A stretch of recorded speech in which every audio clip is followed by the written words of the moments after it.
To unlock your full limit, go to Financial Accounts on the left-hand side and then Linked Accounts. Here's where you can verify your bank account.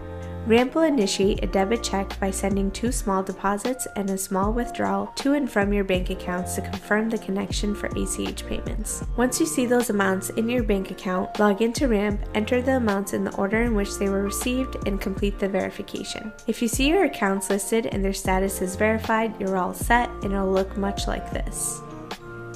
If not, click Resolve or Verify and follow the prompts.